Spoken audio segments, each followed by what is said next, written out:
My wife cheated with one of our friends, so I have it revealed live on the air. I'll never forget the day I found out my wife was cheating on me. It was the kind of heartbreak you can't even imagine until it's happening to you. But instead of wallowing in misery, I decided to make sure the world knew the truth, so I had it revealed live on the air during a morning show on one of the area's most popular radio stations. My wife, Rebecca, and I had been together for about 10 years. We met in college, fell in love, and got married soon after graduation. We had a great life together, or at least I thought we did, until I found out she had been cheating on me with one of our friends. It all started when I noticed that Rebecca and our friend, Jake, seemed a little too close for comfort. They would frequently text each other, and I would catch them giving each other these knowing looks during our group hangouts. I thought I was being paranoid. I mean, Jake and his wife were quote, unquote, happily married too, but eventually the signs became too obvious to ignore. One day, when Rebecca was out, I decided to snoop through her phone. I know, it's a terrible invasion of privacy, yada yada, but I couldn't shake the feeling that something was going on. I found exactly what I was afraid of, explicit texts between her and Jake, detailing their secret rendezvous and how much they enjoyed each other's company.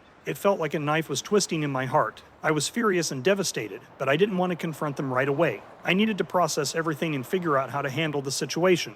Then, one morning, as I was driving to work, I was listening to a popular radio show in our city called The Morning Shock. They were doing a segment on cheating spouses. What luck. And now I knew I had found the perfect way to expose Rebecca and Jake's dirty little secret. I contacted the radio show, and they were more than eager to help me out. They thought it was a perfect story for their listeners, and they couldn't believe the nerve of my wife and Jake. The plan was for the radio host, Big Mike, to call Rebecca and Jake on air, confront them about their affair, and then let me have my say. We set everything up for the following week, and I could hardly contain my excitement. The day of the broadcast arrived, and I was a bundle of nerves. I sat in my car outside my office, my heart pounding in my chest as I listened to the radio. I knew that in just a few minutes, my life would change forever. Big Mike began the segment by telling listeners that they were in for a special treat today, teasing that someone in their city was about to be exposed for their infidelity. The anticipation was palpable, and I could only imagine the thousands of people tuning in, eager for the drama to unfold. First, Big Mike called Rebecca. She picked up, her voice cheerful and completely unaware of what was about to happen. He introduced himself and started by making small talk, asking how her day was going, and then he dropped the bombshell. So, Rebecca, we've been told that you've been cheating on your husband with one of your friends. Is that true? There was a brief silence, and I could practically hear the gears turning in her head. Finally, she stammered, I don't know what you're talking about. That's ridiculous. Big Mike didn't let her off the hook, though. He pressed on, telling her that their informant really claimed to know of her affair with Jake, and that they were about to call Jake too. Rebecca's voice grew more panicked, but she still tried to deny everything. I don't know where you're getting this information, but it's not true. You must have the wrong person.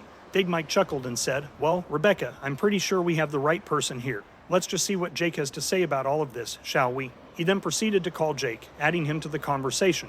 About 2 rings in, and as soon as Jake answered, Big Mike didn't waste any time. Hey Jake, we've got your friend Rebecca on the line, and we're discussing a little rumor that the two of you have been having an affair. Care to comment? Jake stuttered, caught off guard, and tried to play it off like it was a joke. What? No, man, that's crazy. Who on earth told you that? Big Mike, unfazed, replied, well, our source claims to be pretty reliable. How about you, Rebecca? Still denying that this affair happened. Rebecca had hung up the phone. They finally got her to answer again by calling her from another number. As soon as she answered, Big Mike quickly said, okay, listen, Rebecca, just wait a second. We believe you. Go ahead and tell the listeners the truth about how you haven't done anything wrong. Someone has obviously framed you, so now is your chance to clear the air and clear your name. Little did she know that she was being set up. She went on and on about how it was impossible, and that she and Jake were only friends, that they were both happily married, and so on. You know, all the stuff that actually doesn't prove anything, like saying you're not racist because you have that one black friend.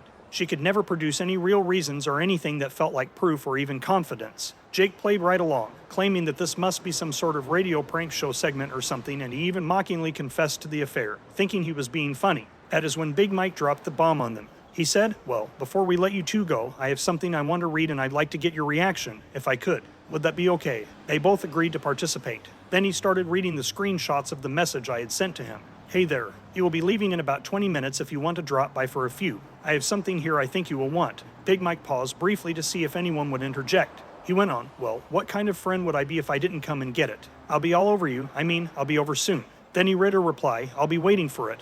You. Yuck. It sounded so trashy and adolescent. Big Mike stopped and waited for a reply. Nothing. Those phone lines were more silent than a cemetery at midnight. Big Mike then said, well, since no one has anything to say about that, let's just ask your husband, Rebecca. When Rebecca realized I was listening the whole time, she started sobbing, apologizing profusely. I'm so sorry, I never meant to hurt you. It was a mistake. Please, can we just talk about this in private? But I was done playing nice. In front of thousands of listeners, I told her, no, Rebecca, you made your choice, and now you have to live with the consequences. I told your parents and all of our friends to listen to the radio this morning, so they're all listening now and know everything that you and Jake have done. And now they know that I'm filing for divorce, and I want you and Jake to stay the hell away from me. The radio show was a whirlwind of emotions, and I could barely keep up with the flood of messages and calls I received afterwards. People I hadn't spoken to in years were reaching out to me, offering their support and expressing their shock at what had happened.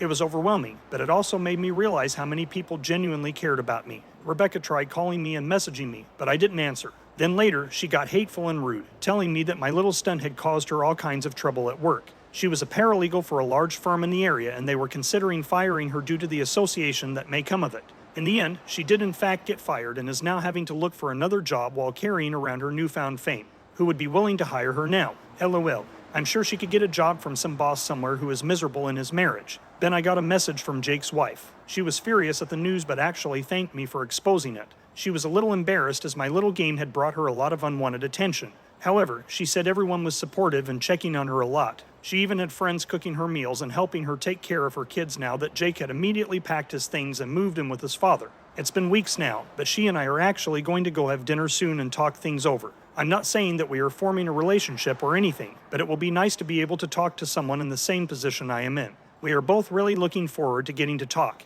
Of course, there were some who thought I went too far by airing my dirty laundry in public, but honestly, I didn't care. It was an exhilarating experience for me, and it gave me the closure I needed to move on with my life. As for me, I learned a lot from that experience. I realized that I deserved better than a cheating spouse, and I became more selective in the friendships I maintained. It took a while, but eventually I found happiness again. I met someone who truly loves and respects me, and we're building a life together based on trust and communication. So, to all of you out there who have experienced heartbreak, remember that sometimes the most painful experiences can lead to growth and newfound happiness. And to anyone considering cheating on their partner, just remember that karma has a way of catching up to you, sometimes even live on the air. Another one bites the dust. Well, how do you think he did? Too much, too little. Is nuclear revenge always the best way to walk away from infidelity? Or is taking the high road and simply moving on the best form of revenge against cheaters? Let us know what you think in the comments section below. Also, please consider taking some time and letting us know what other types of... We really appreciate you spending time with us and for leaving so many great comments. We try to read as many as possible. They really help us keep the wind in our sails, so a big thank you for that. Our channel is growing fast and it is because of you. When you subscribe, be sure to click the notification bell. Click here for more Tangled threads.